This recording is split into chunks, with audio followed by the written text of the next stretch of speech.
Hi everyone, welcome to my channel. இன்னைக்கு நம்ம standard 10th maths chapter number 2 numbers and சீக்வன்சஸ்ல example 2.45 வந்து பார்க்க போகிறோம். கொஸ்டின் என்ன கொடுத்துருக்காங்கன்னு பார்த்தோம்னா, ஒரு மிஷின், அந்த மிஷினோட ப்ரெசென்ட் வேல்யூ எவ்வளோன்னு பார்த்தோம்னா 40,000 சொல்லியிருக்காங்க. அடுத்து அது இயர் பை இயர் வந்து பார்த்தோம்னா அந்த மிஷினோட வேல்யூ கம்மியாகிட்டே வருது. எவ்வளோ கம்மியாகுதுன்னு பார்த்தோம்னா 10% வந்து அந்த மிஷினோட வேல்யூ கம்மியாகிட்டே போகுது. அப்படின்னா 6th இயரில் அந்த மிஷினோட வேல்யூ என்னவாக இருக்குங்கிறத நம்மளை கண்டுபிடிக்க சொல்லியிருக்காங்க. ஃபஸ்ட்டு ப்ரெசென்ட் வேல்யூ, அதாவது ஃபஸ்ட் இயர், இந்த இயரில் வந்து பார்த்தோம்னா அதோட வேல்யூ 40,000 இருக்குது. அடுத்து செகண்ட் இயரில் வந்து பார்த்தோம்னா 10% கம்மியாகும். அப்படின்னா டோட்டலாக 100%, அதில் 10% கம்மியாச்சுன்னா 90%.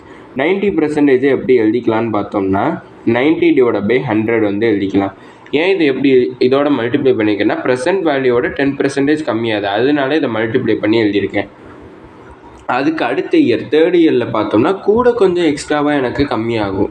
அதாவது 40,000ஓட ஏற்கனவே இந்த ப்ரெசென்ட் வேல்யூவோட இன்னும் 10% எனக்கு கம்மியாகும். அப்படின்னா 90/100, இன்னொரு 90/100. ஏன்னா இது வந்து இப்போ ப்ரெசென்ட் வேல்யூவாக மாறிடும். இப்போ இருக்கக்கூடிய ப்ரெசென்ட் வேல்யூலேருந்து கூட கொஞ்சம் 10% காலியாச்சுன்னா இது இப்படி மாறிடும். அதான் அப்படின்னா இந்த சீக்வன்ஸ் எப்படி எழுதிக்கலாம்னா 40,000, 40,000 into 90/100, 40,000 into இதை வந்து ஸ்கொயர் எழுதிக்கிறேன். 90/100 to the whole square. ஏன்னா 2 times இருக்கிறதுனால to the whole square எழுதிட்டேன். இப்போ இதில் ஃபஸ்ட்டு டேர்ம் ஏவோட வேல்யூ என்னன்னு பார்த்தோம்னா 40,000. அடுத்து ஆர் காமன் ரேஷியோ வந்து பார்த்தோம்னா எனக்கு T2/T1. T2 வந்து பார்த்தோம்னா 40,000 into 90/100 டிவைட் பை T1 வந்து பார்த்தோம்னா 40,000. அப்படின்னா 40,000 கேன்சல். அப்படின்னா 90/100ங்கிறது எனக்கு ஆர், அதாவது காமன் ரேஷியோட வேல்யூவாக இருக்கும். இப்போ என்னங்கிறது பார்த்தோம்னா எனக்கு 6th இயர் தான் கேட்டிருக்காங்க, அதனால என்னோட வேல்யூ 6ன்னு சப்ஸ்டியூட் பண்ணுறேன். அப்படின்னா டிஎன்னோட ஃபார்முலா எழுதிக்கிறேன். T n is equal to a r n - power n - 1.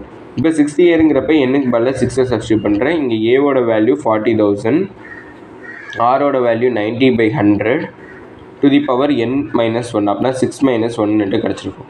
அப்படின்னா இதை வந்து கேன்சல் பண்ணிக்கிறேன். 0 0 கேன்சல். அப்படின்னா மீதி என்ன இருக்குதுன்னு பார்த்தோம்னா 40,000 into 9/10 to the whole power 6 - 1 வந்து 5 கிடச்சிருக்கும். அப்படின்னா T6 is equal to 40,000 into இங்கே பவர் 5 இருக்குங்கிறப்ப 9/10 5 டைம்ஸ் வந்து எழுதிக்கலாம். அப்படின்னா 9/10 into 9/10 into 9/10 into 9/10 into 9/10 into 5 times வந்து எழுதிட்டேன்.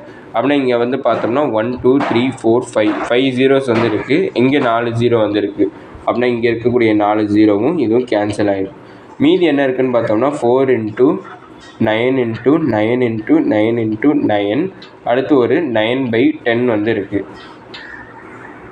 இப்போ ஃபஸ்ட்டு இந்த 4 9யுமே வந்து மல்டிப்ளை பண்ணிக்கிறேன். அப்படின்னா 4 into இந்த 4 9யும் மல்டிப்ளை பண்ணனா எனக்கு என்ன வேல்யூ கிடைக்குன்னு பார்த்தோம்னா எனக்கு வேல்யூ 6,561 வந்து கிடச்சிருக்கு. இன்ட்டு 9/10 கிடச்சிருக்கு. இப்போ இந்த 4 into 6,561 அப்படி எழுதிக்கிறேன். இந்த 9/10ஓட வேல்யூ 0.9 எழுதிக்கலாம்.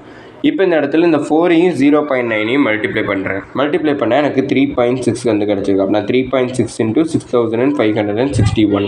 இப்போ இந்த 3.6ஓட இதை மல்டிப்ளை பண்ணனா எனக்கு ஃபைனலாக எனக்கு வேல்யூ என்ன கிடச்சிருக்குன்னு பார்த்தோம்னா 23,619.6 எனக்கு கிடச்சிருக்கு. அப்போனா இதோட ப்ரெசென்ட் வேல்யூ 40,000 இதுக்கு அந்த மிஷினோட ப்ரெசென்ட் வேல்யூ 6 வருஷத்துக்கு அப்புறம் அதோட வேல்யூ என்னவாக இருக்குன்னு பார்த்தோம்னா 23,619.6ங்கிறதா இருக்குங்கிறத கண்டுபிடிச்சிருக்கோம். இதோட இந்த வீடியோ முடிஞ்சிச்சு. மறக்காமல் நம்ம சேனலை சப்ஸ்கிரைப் பண்ணி சப்போர்ட் பண்ணுங்கள். நீங்கள் கொடுக்கக்கூடிய ஒவ்வொரு சப்ஸ்கிரைபும் எனக்கு மிகப்பெரிய சப்போர்ட் ஆகும். அதுக்கப்புறம் இந்த வீடியோ பிடிச்சிருந்துச்சுன்னா லைக் பண்ணிங்க. அதுக்கப்புறம் ஏதாச்சும் டவுட்ஸ் இருந்தாலோ நான் ஏதாச்சும் இம்ப்ரூவ் பண்ணணும்னு நினச்சிங்கனாலும் அதை மறக்காமல் கமெண்ட் செக்ஷனில் சொல்லிடுங்க. தேங்க்யூ.